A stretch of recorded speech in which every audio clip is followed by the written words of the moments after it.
વિશ્વાસ રાખો, ભગવાન ઉપર વિશ્વાસ રાખીને એની સામે દોડો, પરમાત્મા અવશ્ય આપણને ખોળે નહીં લેશે.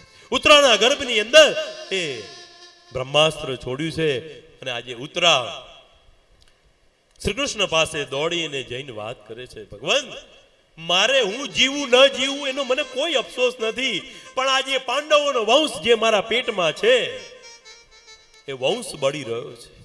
બ્રહ્માસ્ત્ર આજે અશ્વત્થામાએ છોડ્યું છે, એની રક્ષા કરો, એની રક્ષા કરો. ત્યારે એ પરમાત્મા અંગૂઠા જેવડું રૂપ લઈ અને આજે ઉત્તરાના ગર્ભમાં ઉતર્યા અને બ્રહ્માસ્ત્રને શાંત કર્યું અને એ ગર્ભ બળી ગયો હતો તે છતાંય એને પુનઃજીવિત કર્યો અને ગર્ભમાં જ એ બાળકને અંગૂઠા જેવડા ચતુર્ભુજ નારાયણના દર્શન થયા છે. ત્યાંથી પરમાત્મા અંગૂઠા જેવડું રૂપ અંતર ધ્યાન કર્યું. એ પછી મહાભારતનું યુદ્ધ પૂરું થયું. યુદ્ધ પૂરું થયું એટલે ઘણા દિવસો સુધી ત્યાં રહ્યા હતા. એટલે હવે ભગવાન હસ્તિનાપુરથી દ્વારકા જવાની તૈયારી કરે, દ્વારિકા જવાની તૈયારી કરે. અને રોજ ભગવાનને એવો નિયમ હતો કે રોજ મહેલની અંદર રોજ સવારે નહીં ધોઈને તૈયાર થાય એટલે ભગવાન દ્વારકાધીશ માતા કુંતામાને પગે લાગવા જાય. એ જ નિયમ મુજબ બધી જ તૈયારી કરી, રથ જોડી, બધા જ એમના વસ્ત્રો બધું કમ્પ્લીટ કરી અને દ્વારકા જવાની તૈયારી કરી અને આજે માતા કુંતાને ભેગા થવા જાય, એમને પગે લાગવા જાય. એટલે માં કુંતાને ખબર પડી કે આજે દ્વારિકાધીશ દ્વારકા જવા માટે પ્રયાણ કરવાનો છે. એટલે આજે જ્યારે દ્વારિકાધીશ માતા કુંતાને પગે લાગવા જાય એની પહેલા આજે માતા કુંતા દ્વારિકાધીશના ચરણોમાં આમ લાકડી પડે એમ પડી અને દંડવત પ્રણામ કર્યા છે. કુંતામાને ઊભા કર્યા. અરે માં, અરે બુઆ, અરે ફઈ, તમે કેમ મને પગે લાગો? હું તમારો ભત્રીજો છું, મારે તમને પગે લાગવું જોઈએ. મને તમે પગે ના લાગશો, મને પાપ લાગશે. કૃષ્ણ આવું કહે છે કે મને પાપ લાગશે. બને ત્યાં સુધી છે ને કોઈને પગે લાગવા દેવા નહીં. હા, એવું ભાગવતજીમાં લખ્યું છે કે બને ત્યાં સુધી કોઈને પગે ન લાગવા દેવા. આજે કૃષ્ણ એવું કહે કે મને તમે પગે લાગો, મને પાપ લાગશે, મને પગે ન લાગો. ત્યારે કુંતા માતા એવું કહે છે, કૃષ્ણ હું તને ઓળખી ગઈ છું. તું બીજું કોઈ નહીં પણ તું ચતુર્ભુજ નારાયણ સ્વયં છે, તું પોતે પરમાત્મા છે અને હવે હું તને ઓળખી ગઈ છું. કૃષ્ણ કે હા, શું કરે, ક્યાં જાય છે? કે માં ઘણા દિવસોથી અહીંયા રોકાયો છું. હસ્તિનાપુરની અંદર યુદ્ધ વિરામ પામી ચૂક્યું છે. ધર્મરાજા યુધિષ્ઠિર હસ્તિનાપુરની ગાદીએ બેસી ગયા છે. હવે અહીંયા મારું કંઈ કામ નથી, બધું કામ પૂરું થયું, હવે મારે જવું છે, મને જવાની રજા આપો. ત્યારે કુંતા માતા એવું કહે છે કે કૃષ્ણ હા, થોડા દિવસ રોકાઈ જા ને. અમારું મન એવું કહે છે કે થોડા દિવસ રોકાઈ જાય. ત્યારે કૃષ્ણ માનતા નથી કે ઘણાય મહિનાઓથી હું અહીંયા રોકાયો, હવે મારે દ્વારિકા જવું છે. ત્યાંના લોકો પણ મને યાદ કરતા હશે, માં મને જવાની રજા આપો, મને જવાની રજા આપો. ત્યારે કુંતા માતા એવું કહે છે કે હે કૃષ્ણ, કૃષ્ણાય વાસુદેવાય દેવકી નંદનાય છે નંદ ગોપ કુમારાય ગોવિંદાય નમો નમઃ. હે કૃષ્ણ, હે ગોવિંદ, હે હરિ, હે પરમાત્મા, હે દેવકી નંદન, હે નંદ નંદન, તું રોકૈયા, તું રોકૈયા, હે પરમાત્મા તું રોકૈયા, હે પરમાત્મા તું રોકૈયા. ત્યારે કૃષ્ણ એવું કહે છે કે કુંતામાં, હવે મને તમે પરમાત્મા પરમાત્મા પરમાત્મા કહો છો તો હવે તમે કંઈક મારી જોડે કંઈક માંગી લો, મારે તમને કંઈક આપવું છે. ત્યારે કુંતાની આંખમાં આંસુ આવી ગયા કે કૃષ્ણ કે હા, હું જે માંગી છે તું આપીશ ને? અરે માં, તું હુકમ કર. અરે બીજું સ્વર્ગ તને આપી દઉં, અને બીજું સ્વર્ગ ના લાવવું હોય ને એ જ સ્વર્ગ લેવું હોય તો ઇન્દ્રને રાજા મટાડીને તારા 5 દીકરાઓને રાજા બનાવી દઉં. તું એકવાર માંગી તો જો, તું માંગ, તું જે માંગી છે તને આપીશ. કૃષ્ણ, તું જે માંગી છે તું આપીશ ને? અરે હા, એક વખત માંગ, મારે તને કંઈક આપવું છે, તું માંગ. ત્યારે કુંતામાં એવું કહે, કૃષ્ણ, જો તારે કંઈક આપવું જ હોય ને તો હું માંગુ એ મને અરે માં એક વખત તો માંગી જો માંગ કૃષ્ણ મારે બીજું કંઈ જોઈતું નથી પણ આ દેહની અંદર જ્યાં સુધી જીવ રહે આત્મા રહે ને ત્યાં સુધી મારી પર દુઃખોના પહાડ તૂટી પડે એટલું બધું દુઃખ અરે રે માં તું આ શું માંગે છે અરે આખી જિંદગી તે દુઃખ વેઠ્યું છે અત્યાર સુધી તું દુઃખી થઈને હજુ તું દુઃખ માંગે છે માં કેમ આવું કર્યું છે કેમ આવું માંગે છે ત્યારે કુંતાએ એવું કહ્યું છે હે કૃષ્ણ જ્યારે આ પાંડવો નાના હતા ને ત્યારે ભીમને ઝેર ખવડાવી દીધું હતું અને સાદડીમાં લપેટી અને એને નદીમાં નાખી દીધું તો એ વખતે તે આવીને મારા દીકરાનું રક્ષણ કર્યું જે વખતે લાક્ષા ગૃહમાં અમને જીવતા સળગાવી દેવાની તૈયારીમાં હતા આખો મહેલ સળગાવી દીધો હતો અને એ વખતે તે અમને આવીને બચાવ્યા જ્યારે અમને વનવાસ થયો ને અને દુર્વાસા ઋષિ ત્યાં આવ્યા અને દુર્વાસા ઋષિએ ભોજન માંગ્યું એ નદીએ સ્નાન કરવા ગયા ને તું આવ્યો અક્ષય પાત્રની અંદર ફક્ત એક ભાતનો દાણો હતો એ દાણા ઉપરથી તે આખા જગતને તૃપ્તિ અપાવી દીધી અને દુર્વાસાના શ્રાપથી અમને મુક્ત કરાવી દીધા અરે એ બધી તો વાત જવા દો પણ જે વખતે ભરી સભાની અંદર દ્રૌપદીની લાજ લૂંટાતી હતી ભગવાન જો એ તું સમય ના આવ્યો હોત તો અમારું થાત જ શું અમારી પરિસ્થિતિ શું થાત એ વખતે આવી અને તે દ્રૌપદીની લાજ રાખી જ્યારે જ્યારે અમારી ઉપર દુઃખ પડ્યું છે ત્યારે ત્યારે તું આવીને ઊભો રહ્યો છે અને હવે જ્યારે સુખ આવ્યું હવે બધું દુઃખ મટી ગયું યુધિષ્ઠિર રાજા બની ગયો હવે સુખ જ છે અને હવે એ સુખમાં તું જતો રહે તો એવા સુખ ઉપર પથ્થર પડે એવું સુખ અમારે નથી જોઈતું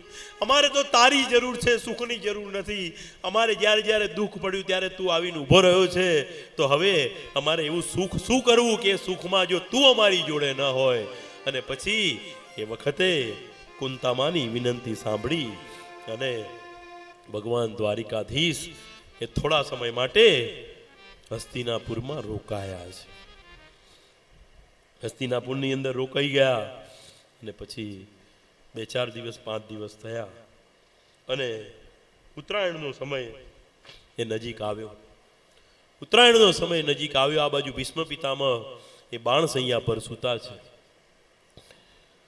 ભગવાન એની સાથે વચને બંધાયા હતા કે જે સમયે જે વખતે તમારો છેલ્લો સમય આવશે છેલ્લી ઘડી આવશે એ વખતે હું તમને દર્શન આપીશ ને તમારી સામે આવીને ઊભો રહીશ ને મારા દર્શન કરતા કરતા તમે પ્રાણ છોડશો આવું વચન ભગવાને ભીષ્મ પિતામહને આપ્યું હતું ક્યારે આપ્યું હતું કે જે વખતે મહાભારતનું યુદ્ધ ચાલતું હતું એ યુદ્ધની અંદર જ્યારે દુર્યોધનનો પક્ષ નબળો થયો અને દુર્યોધન ભીષ્મ પિતામહને ના કહેવાના શબ્દો કહે છે ન બોલવાનું બોલે છે ત્યારે ભીષ્મ પિતામહ એવું કહે છે કે મને ખબર છે કે તું આ બધું કેમ બોલી રહ્યો છે મધ્યરાત્રિ થાય ને આજે મધ્યરાત્રિ એટલે તું તારી પત્નીને મધ્યરાત્રિએ મારા કક્ષમાં મોકલજે જ્યારે હું યોગ સમાધિમાંથી ઊભો થઉં એ વખતે એને હું વરદાન આપી દઈશ કે અખંડ સૌભાગ્યવતી ભવ જા તું કોઈ દિવસ મરું નહીં આવું વરદાન હું એને આપી દઈશ આજે મધ્યરાત્રિએ મોકલજે આ વાત કૃષ્ણને ખબર પડી કૃષ્ણને ખબર પડી રાત્રે 10 વાગ્યાનો સમય થયો મધ્યરાત્રિ એટલે રાતના 12 એના 2 કલાક પહેલાનો સમય 2 પ્રહર પહેલાનો સમય કૃષ્ણને ખબર પડી એટલે અર્જુન પાસે ગયા અર્જુન સૂતા છે અર્જુન કે હા અરે ઉઠ અરે પણ બહુ થાકી ગયો છું ઊંઘવા દો ને અરે પણ તને ખબર છે આજે શું થયું કે હા ખબર છે કે શું થયું છે કે ભીષ્મ પિતામહ વરદાન આપવાના છે દુર્યોધનની પત્નીને તો કે શું પણ કે તોય તને ચિંતા થતી નથી કે મારે ચિંતા કરવાની શી જરૂર મારી ચિંતા સ્વયં દ્વારકાધીશ કરતા હોય તો મારે ચિંતા કરવાની જરૂર નથી મારે તો સૂઈ જ રહેવાનું હોય તમારે જે કરવું હોય કરો હું તો સૂતો જ છું ભગવાન ત્યાંથી નીકળ્યા દ્રૌપદી પાસે આવ્યા દ્રૌપદીને કહે છે દ્રૌપદી હા તારે યુદ્ધ જીતવું છે કે હા મારે યુદ્ધ જીતવું કે ચલ મારી સાથે તો કે ક્યાં કશું જ બોલીશ નહીં ચલ એટલે રસ્તામાં દ્રૌપદીને ભગવાન કૃષ્ણ વાત કરે કે જો આટલે સુધી ઘૂંઘટ ઓઢી રાખજે, આટલે સુધી લાજ કાઢી રાખજે. આપણે ભીષ્મ પિતામહના દાદાજીના કક્ષમાં જવાનું છે. એક શબ્દ પણ તારે બોલવાનો નથી. ભીષ્મ પિતામહની યોગ સમાધિ પૂરી થાય, એ આંખો ખોલે અને જે કંઈ બોલે એ વંદન કરી અને વધાવી લઈ અને લાજ કાઢેલી ત્યાંથી બહાર નીકળી જવાનું, કશું જ બોલવાનું નથી. કે સારું. આ બાજુ દુર્યોધનની પત્ની પણ ભીષ્મ પિતામહના કક્ષ તરફ જઈ રહી હતી. એ વખતે ભગવાન દ્વારિકાધીશ દુર્યોધનની પત્ની પાસે ગયા અને જૈન પૂછે છે, વેવાણ, કૃષ્ણ અને દુર્યોધન બે વેવાઈ છે હો. કૃષ્ણનો દીકરો સાંબ અને દુર્યોધનની દીકરી લક્ષ્મણા, આ બંનેના લગ્ન થયેલા છે. એટલે આજે કૃષ્ણ પૂછે છે, વેવાણ ક્યાં જાઓ છો? અત્યારે મધરાત્રિ થવાય, તમે ક્યાં જાઓ છો?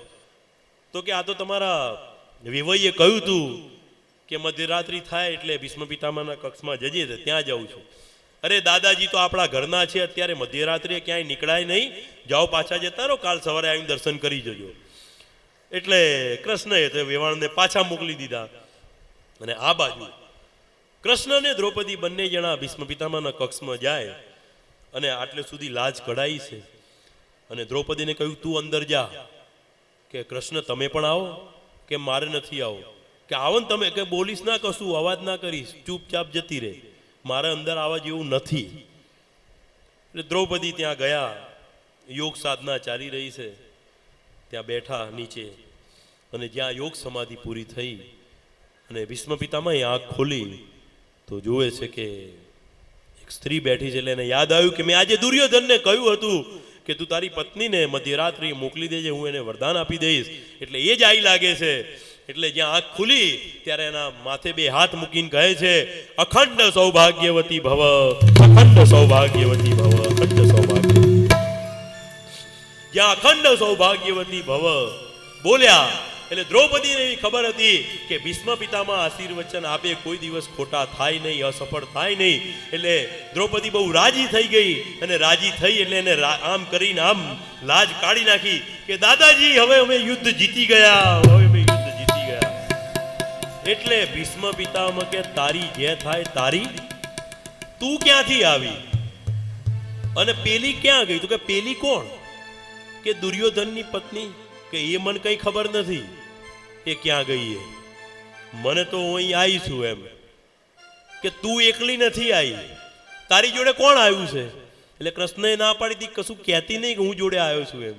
કે ના, હું એકલી જ આવી છું દાદા મારી. તો કે ના, નક્કી આ કાળિયાના ખેલ છે ને, કાળિયો આટલામાં ક્યાંક ભટકતો હશે. એવામાં જ કૃષ્ણ એ બીતા બીતા એ દાદાજીના કક્ષમાં આવે અને બીતા બીતા આવીને કે દાદાજી આવું? તો કે આવો, હવે બધું પૂરું થઈ ગયું, આવો, પધારો પધારો. ત્યારે કૃષ્ણ એવું કહે કે તમે મારું કાર્ય કર્યું, હવે હું તમને કંઈક વચન આપવા માંગુ છું, વરદાન આપવા માંગુ છું. તમે માંગો, તમે જે માંગશો એ હું તમને આપીશ. ત્યારે ભીષ્મ પિતામહ બીજું કશું નથી કહેતા, પણ એક જ વરદાન માંગે છે કે અંત સમય મારો આવશે જ્યારે નહીં રહે દેહનું ભાન, ભાન નહીં રહે દેહનું ભાન. અરે રે સમય મુખે તુલસી દેજો અને દેજો યમુના પાન, પાન દેજો યમુના પાન. સમય મારો સાધજે વાલા, કરું હું તો કાલાવાલા. રે સમય મારો સાંજે વાલા, કરું તો કાલાવાલા. રે સમય મારો સાધજે વાલા, કરું હું તો કાલાવાલા.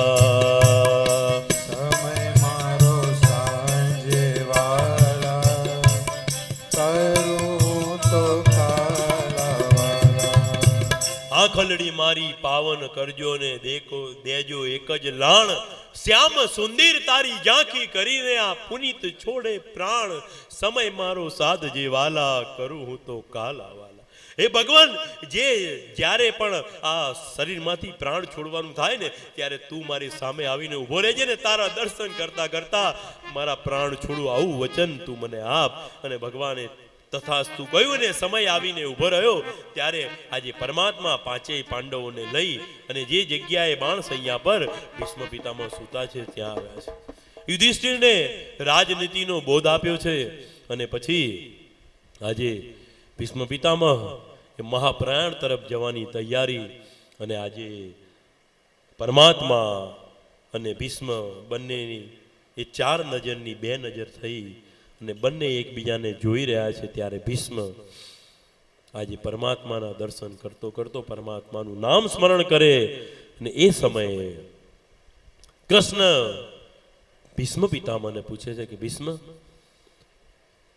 તમારે કંઈક પૂછવું હોય તો પૂછી લો. ત્યારે ભીષ્મ એવું કહે છે કે ભગવાન, બીજું તો કંઈ નહીં, પણ એક વાત પૂછવી છે. કે બોલ. ભગવાન, આટલું બધું દુઃખ, આટલી બધી વેદના, આટલા બધા બાણ સહન કર્યા, આટલા બધા દિવસ સુધી બાણસૈયા પર સૂતો રહ્યો, એવું તમે કયું પાપ કર્યું કે જે પાપના કારણે મારે આટલી બધી સજા ભોગવવી પડી?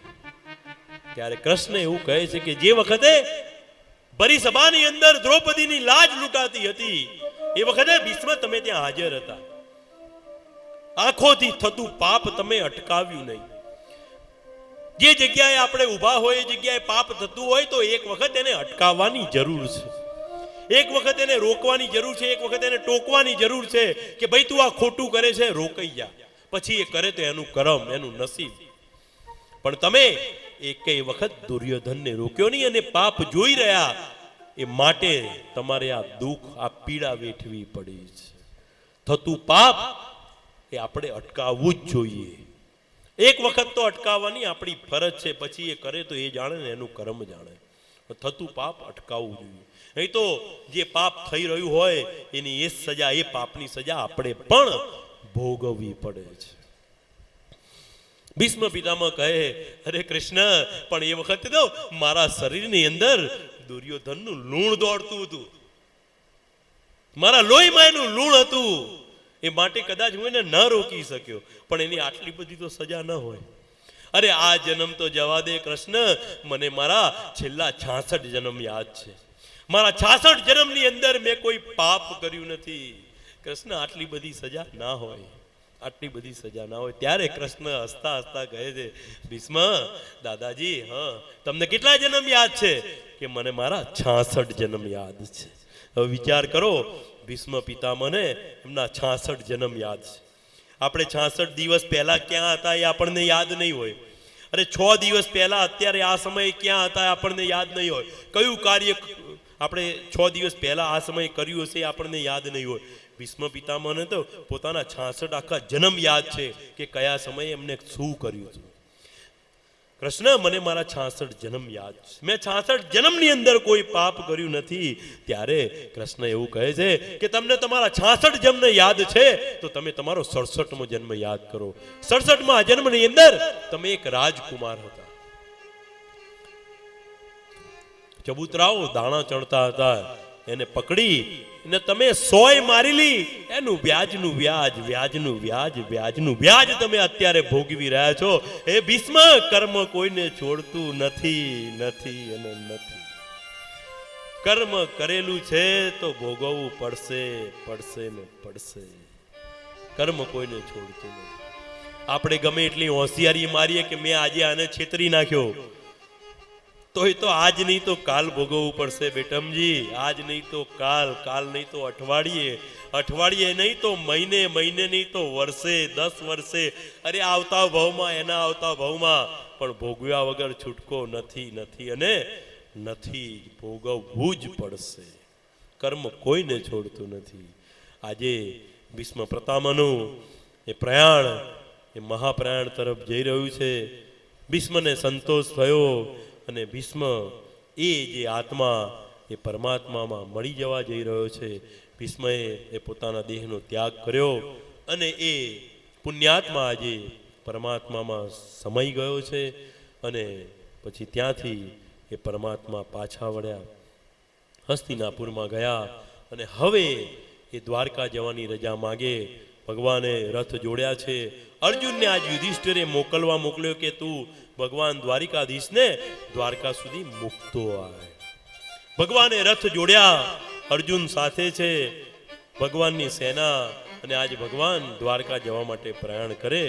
ભગવાન દ્વારિકાધીશ દ્વારકા જવા માટે નીકળ્યા. દ્વારિકાના નગરજનોને ખબર પડી કે દ્વારિકાધીશ આવી રહ્યા છે ત્યારે આખી દ્વારકા નગરી શણગારી દીધી અને આસોપાલવના તોરણથી શણગાર્યા છે.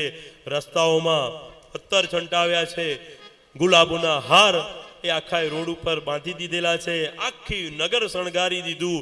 લોકો સરસ તૈયાર થઈ અને દ્વારિકાધીશના વધામણા કરવા માટે આજે દ્વારિકાધીશની રાહ જુએ છે કે ઘણાય સમય પછી આજે દ્વારિકાધીશ દ્વારકામાં પધારી રહ્યા છે.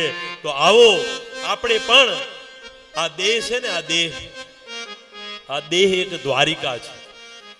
આ દેહ એક દ્વારિકા છે, આ એક મંદિર છે.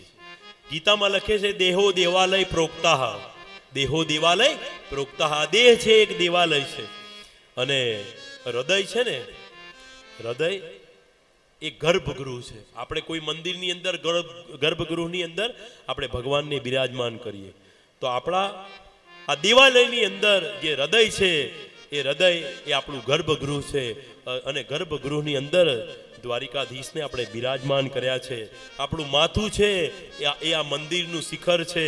આપણી જે આ શિખા છે, આ શિખા એ આ 52 ગજની ધજા છે અને આપણું આખું આ દેવાલય, આખું આ દેહાલય એ ભગવાનનું મંદિર ગણાય. તો આવો આપણે પણ આજે દ્વારિકાધીશ આપણી દેહનગરી દ્વારિકામાં અંદર પધારી રહ્યા છે.